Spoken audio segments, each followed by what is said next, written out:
शुक्लाम्बरधरं विष्णुं शशिवर्णं चतुर्भुजं प्रसन्नवदनं ध्यायेत् सर्वविघ्नोपशान्तये व्यासं वसिष्ठनप्तारं शक्तेः पौत्रमकल्मषम् पराशरात्मजं वन्दे शुकतातं तपोनिधिम् व्यासाय विष्णुरूपाय व्यासरूपाय विष्णवे नमो वै ब्रह्मनिधये वासिष्ठाय नमो नमः अविकाराय शुद्धाय नित्याय परमात्मने सदैकरूपरूपाय विष्णवे सर्वजिष्णवे यस्य स्मरणमात्रेण जन्म संसारबन्धनात् विमुच्यते नमस्तस्मै विष्णवे प्रभविष्णवे ॐ नमो विष्णवे प्रभविष्णवे श्रीवैशम्पायन उवाच श्रुत्वा धर्मानशेषेण पावनानि च सर्वशः युधिष्ठिरः शान्तनवम् पुनरेवाभ्यभाषत युधिष्ठिर उवाच किमेकम् दैवतम् लोके किं वाप्येकम् परायणम् स्तुवन्तः कङ्कमर्चन्तः प्राप्नुयुर्मानवा शुभम् को धर्मः सर्वधर्माणाम् भवतः परमो मतः किं जपन्मुच्यते जन्तुर्जन्म संसारबन्धनात् श्रीभीष्म उवाच जगत्प्रभुम् देवदेवमनन्तम् पुरुषोत्तमम् स्तुवन्नाम सहस्रेण पुरुषः सततोत्थितः तमेव चार्चयन् नित्यम् भक्त्या पुरुषमव्ययम् ध्यायन् स्तुवन् नमस्यम् च यजमानस्तमेव च अनादिनिधनम् विष्णुम् सर्वलोकमहेश्वरम् लोकाध्यक्षम् स्तुवन् नित्यम् सर्वदुःखातिगो भवेत् ब्रह्मण्यम् सर्वधर्मज्ञम् लोकानाम् कीर्तिवर्धनम् लोकनाथम् महद्भूतम् सर्वभूतभवोद्भवम् एष मे सर्वधर्माणाम् धर्मोऽधिकतमो मतः यद्भक्त्या पुण्डरीकाक्षम् स्तवैरच्चेन्नरः सदा परमम् यो महत्तेजः परमम् यो महत्तपः परमम् यो महद्ब्रह्म परमम् यः परायणम् पवित्राणाम् पवित्रम् यो मङ्गलानाम् च मङ्गलम् दैवतम् देवतानाम् च भूतानाम् यो व्ययपिता यतः सर्वाणि भूतानि भवन्त्यादियुगागमे यस्मिंश्च प्रलयम् यान्ति पुनरेव युगक्षये तस्य लोकप्रधानस्य जगन्नाथस्य भूपते विष्णोर्नाम सहस्रम् मे शृणु पापभयापहम् यानि नामानि गौणानि विख्यातानि महात्मनः ऋषिभिः परिगीतानि तानि वक्ष्यामि भूतये ऋषिर्नाम्नाम् सहस्रस्य वेदव्यासो महामुनिः छन्दोऽनुष्टुप् तथा देवो भगवान् देवकीसुतः अमृतांशुद्भवो बीजम् शक्तिर्देवकी नन्दनः त्रिसामाहृदयम् तस्य शान्त्यर्थे विनियुज्यते विष्णुम् जिष्णुम् महाविष्णुम् प्रभविष्णुम् महेश्वरम् अनेकरूपदैत्यान्तम् नमामि पुरुषोत्तमम् अस्य श्रीविष्णोर्दिव्यसहस्रनामस्तोत्रमहामन्त्रस्य श्रीवेदव्यासो भगवान् ऋषिः अनुष्टुप्छन्दः श्रीमहाविष्णुः परमात्मा श्रीमन्नारायणो देवता अमृतांशुद्भवो भानुरिति बीजम् देवकी नन्दन श्रेष्ठेति शक्तिः उद्भवः क्षोभणो देव इति परमो मन्त्रः शङ्खबृन्नन्दकी चक्रीति कीलकम् शार्ङ्गधन्वा गदाधर इत्यस्त्रम् रथाङ्गपाणिरक्षोभ्य इति नेत्रम् त्रिसामासामगः सामेति कवचम् आनन्दम् परब्रह्मेति योनिः ऋतुः सुदर्शनकाल इति दिग्बन्धः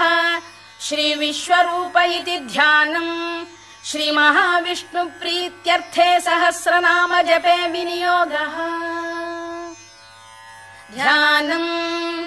क्षीरोदन्वत्प्रदेशे शुचिमणिविलसत्सैकते मौक्तिकानाम् माला क्लुप्तासनस्थस्फटिकमणिनिभैर्मौक्तिकैर्मण्डिताङ्गः शुभ्रैरभ्रैरदभ्रैरुपरि विरचितैर्मुक्तपीयूषवर्षैः आनन्दीन पुनीयादरिनलिन गदा शङ्खपाणिर्मुकुन्दः भूः पादौ यस्य नाभिर्वियदसुरनिलश्चन्द्रसूर्यौ च नेत्रे कर्णावाशा शिरोद्यौर्मुखमपि दहनो यस्य वास्तेयमब्धिः अन्तस्थं यस्य विश्वं सुरनरखगो भोगि गन्धर्व दैत्यैः चित्रं रम्यते तं त्रिभुवन वपुषं विष्णुमीशं नमामि। ॐ नमो भगवते वासुदेवाय। शान्ताकारं भुजगशयनं पद्मनाभं सुरेशं विश्वाधारं गगनसदृशं मेघवर्णं शुभाङ्गम् लक्ष्मीकान्तं कमलनयनं योगिहृद्ध्यानगम्यं वन्दे विष्णुं भवभयहरं सर्वलोकैकनाथम्।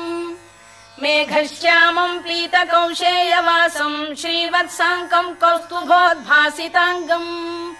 पुण्योपेतं पुण्डरीकायताक्षं विष्णुं वन्दे सर्वलोकैकनाथम्। नमः समस्तभूतानामादिभूताय भूभृते अनेकरूपरूपाय विष्णवे प्रभविष्णवे सशङ्खचक्रं सकिरीटकुण्डलं सपीतवस्त्रं सरसीरुभेक्षणम् सहारवक्षस्थलशोभिकौस्तुभं नमामि विष्णुं शिरसा चतुर्भुजम्। छायायां पारिजातस्य हेमसिंहासनोपरि आसीनमम्बुदश्याममायताक्षमलङ्कृतम् चन्द्राननं चतुर्बाहुं श्रीवत्साङ्कितवक्षसम् रुक्मिणी सत्यभामाभ्यां सहितं कृष्णमाश्रये।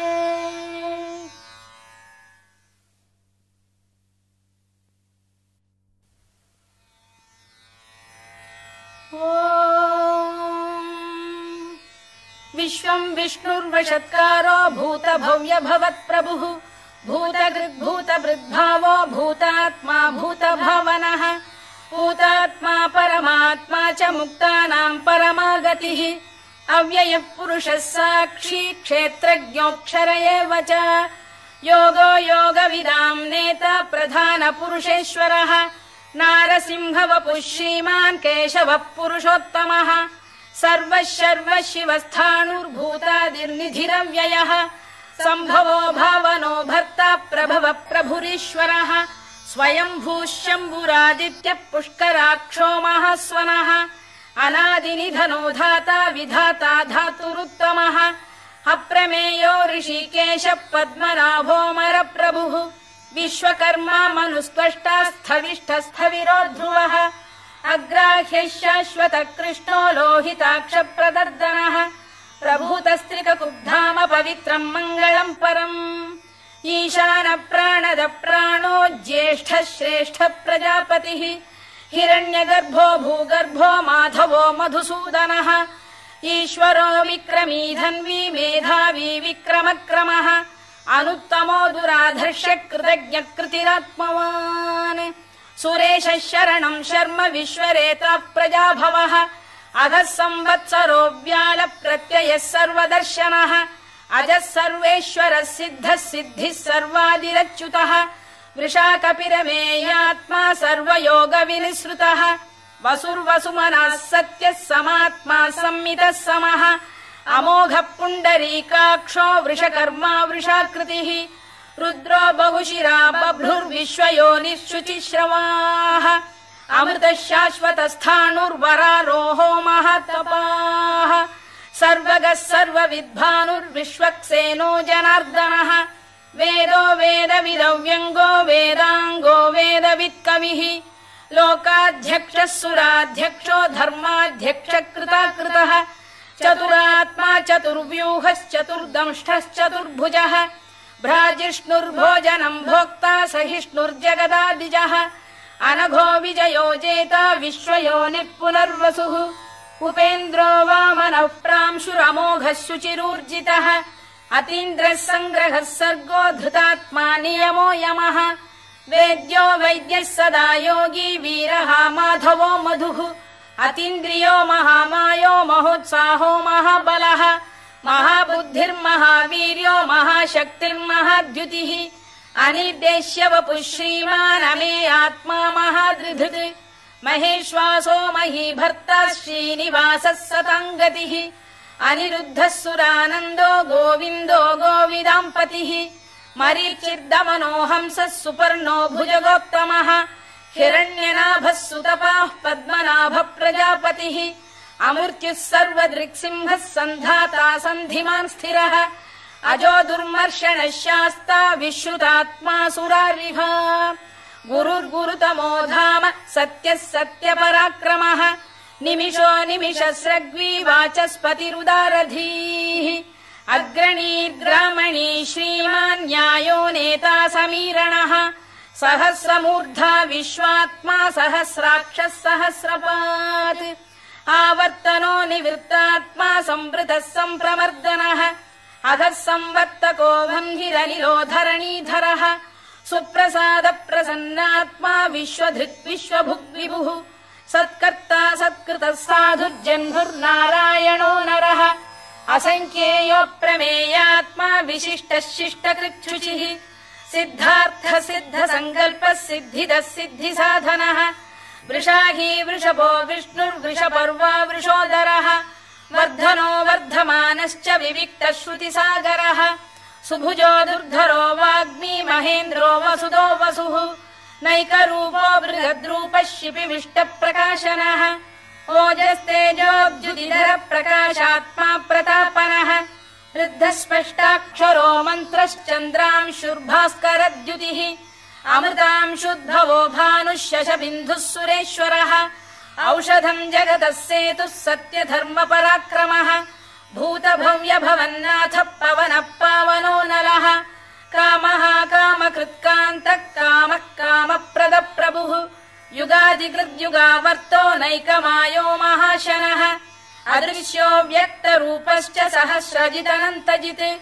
इष्टो विशिष्टः शिष्टेष्टः शिखण्डी नघुषो वृषः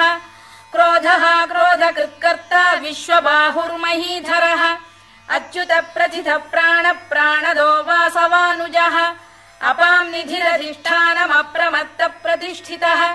स्कन्द स्कन्दधरो धुर्यो वरदो वायुवाहनः वासुदेवो बृहद्भानुरादिदेवः पुरन्दरः अशोकस्तारणस्तारः शूरः शौरिर्जनेश्वरः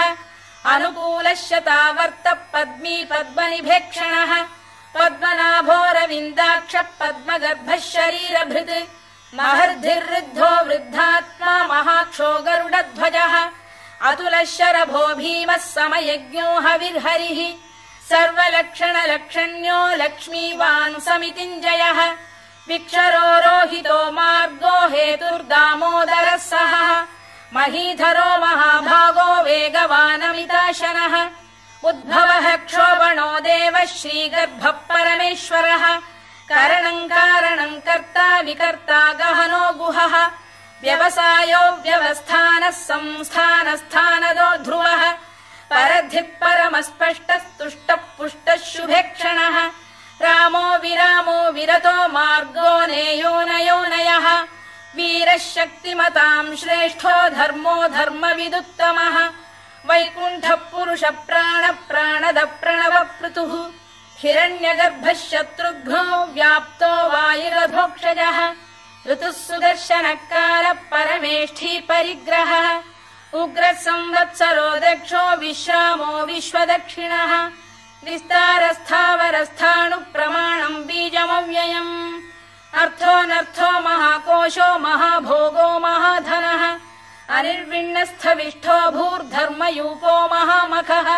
नक्षत्रनेमिर्नक्षत्री क्षमः क्षामः समीहनः यज्ञयुज्यो महेद्यश्च क्रतुः सत्रम् सताम् गतिः सर्वदर्शी विमुक्तात्मा सर्वज्ञो ज्ञानमुत्तमम् सुव्रतः सुमुखः सूक्ष्मः सुघोषः सुखदः सुहृद् मनोहरो जितक्रोधो वीरबाहुर्विदारणः स्वापनः स्ववशो व्यापी नैकात्मा नैककर्मकृत् वत्सरो वत्सलो वत्सी रत्नगर्भोधनेश्वरः धर्मकृद्धर्मकृद्धर्मी सदसक्षरमक्षरम् अभिज्ञाता सहस्रांशुर्विधाता कृतलक्षणः गभस्तिनेमिः सत्तस्तः सिंहो भूतमहेश्वरः आदिदेवो महादेवो देवेशो देवभृद्गुरुः उत्तरो गोपतिर्गोप्ता ज्ञानगम्यः पुरातनः